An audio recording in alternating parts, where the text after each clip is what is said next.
మీ పేరేంటండి? ఈపూర్ రాజు అండి.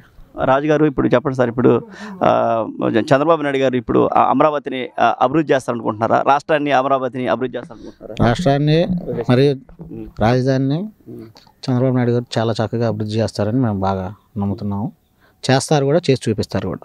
అంటే ఇప్పుడు జగన్మోహన్ రెడ్డి ఒక మాట అంటున్నాడు, ప్రస్తుతానికి రాష్ట్రంలో రాక్షస రాజ్యం నడుస్తుందని, పరిపాలన బాగలేదంటున్నాడు.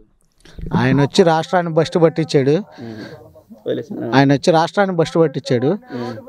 ఈయన బాగు చేస్తాడో లేదో చూడమనండి ఒకసారి. అంతేనంటారా? అంటే ఈయన ఏ విధంగా బాగు చేస్తాడు రాష్ట్రాన్ని? ఆయన వెళ్తా 13,000 కోట్ల రూపాయలు అప్పు చేశాడు. ఈయన ఏ విధంగా చేస్తాడు? ఈయన కేంద్రం నుంచి పెట్టుబడులు ఇస్తానికి వాళ్ళు చాలా రెడీగా ఉన్నారు. ఆల్రెడీ న్యూస్లో మీరు చూస్తూనే ఉన్నారు.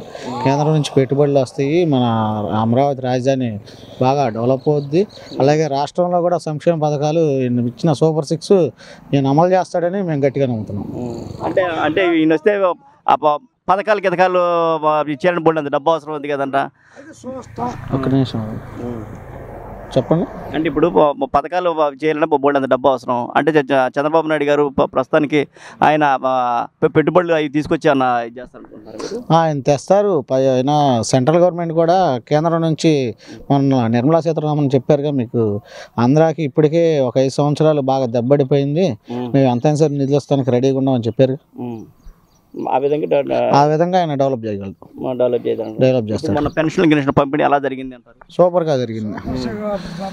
అంటే ఇక్కడ జగన్మోహన్ రెడ్డి మొన్న లాస్ట్ టైం ఒక మాట అన్నాడు, వాలంటీర్ కనుక లేకపోతే ఇవ్వడానికి కుదరదని చెప్పేసి అన్నాడు. ఇప్పుడు ఆల్రెడీ 2 నెలలు చేసి చూపించారు కదా. వాలంటీర్ లేకపోయినా పనిచేయడం, డబ్బులు పంచడం కానీ, అన్ని పెన్షన్లు కానీ, అలాగే ఇంకా సంక్షేమ పథకాలు కానీ మాకు ఇక్కడ గ్రామాల్లో కూడా తిరిగి రాసుకొని వెళ్ళారు. ఏమేమి పనులు కావాలి, ఏమేమి కావాలని ఎంపీడీఓలు వీళ్ళందరూ వచ్చి రాసుకొని ఏం పనులు చేయాలా అని అన్ని రాసుకొని వెళ్ళారు. 29 గ్రామాలు డెవలప్ జరుగుతాయి. అలాగే రాష్ట్రాన్ని బాగు చేస్తారు, రాష్ట్రానికి పెట్టుబడులు బాగా చేస్తారని చంద్రబాబు నాయుడు గారు మేము విశ్వాసంగా నమ్ముతున్నాం. ఇంతకుముందు నేను కృష్ణాపాలెం గ్రామ వైసీపీ అధ్యక్షుడిగా ఉన్నాను. తర్వాత జగన్మోహన్ రెడ్డి రాక్షస పాలన, ఆయన పాలన మాకు నచ్చక మేము టీడీపీలోకి వచ్చాము.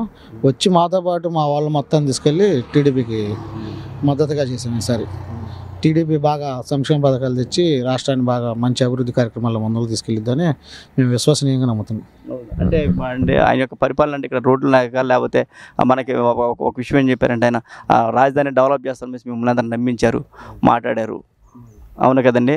దానికి ఇప్పుడు జగన్మోహన్ రెడ్డి గారు ఇదే రాజధాని అని చెప్పారు, డెవలప్ చేస్తామన్నారు, ఇంకా ఎన్నో చేస్తామన్నారు.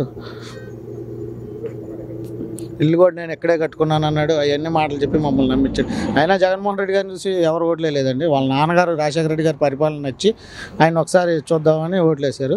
తర్వాత ఆయన వేసిన ఓట్లు ఎలక్షన్ గెలిచిన తర్వాతే ఎమ్మన్నే 3 రాజధానులు అని చెప్పడం, రాష్ట్రంలో ఇసుక పేయటం, ఇవన్నిటిని మేము తీవ్రంగా వ్యతిరేకించి అప్పుడు టీడీపీ ప్రభుత్వంలోకి వచ్చాము. టీడీపీలోకి వచ్చి నారా లోకేష్ గారి ఆధ్వర్యంలో టీడీపీలోకి వచ్చాము. వచ్చి కానీ యాక్చువల్గా అయితే మాట్లాడుకుంటే నారా లోకేష్ గారు ఇక్కడి నుంచి ఎక్కడికి వెళ్ళాలా, ఇన్ని సంవత్సరాల బట్టి దాదాపు 5 సంవత్సరాల బట్టి మీతోనే పాటు ఉన్నాడండి. మాతోనే ఉన్నాడు, మాతోనే నడిచాడు. మాకు ఎక్కడన్నా గెలిచిన ఎమ్మెల్యే ఆర్కే అయితే ఏం చేయలేదు, కానీ నారా లోకేష్ గారు కానీ ఎప్పుడైనా మా వెన్నెంటుండి మాకు చేయాల్సిన పనులు మొత్తం మంచి పనులు మొత్తం చేసి పెట్టాడు. కానీ ఒక మాట అన్నాడు జగన్మోహన్ రెడ్డి, మాట తిప్పను నా ఎస్సీలు నా బీసీలు అన్నారు. అసలు ఎస్సీలు బీసీలు నా ఎస్సీలు నా బీసీలు అంటూ ఎస్సీలకి బీసీలకే బాగా నమ్మక ద్రోహం చేసాడు, నామం పెట్టాడు బాగా. అలా చేసాడండి.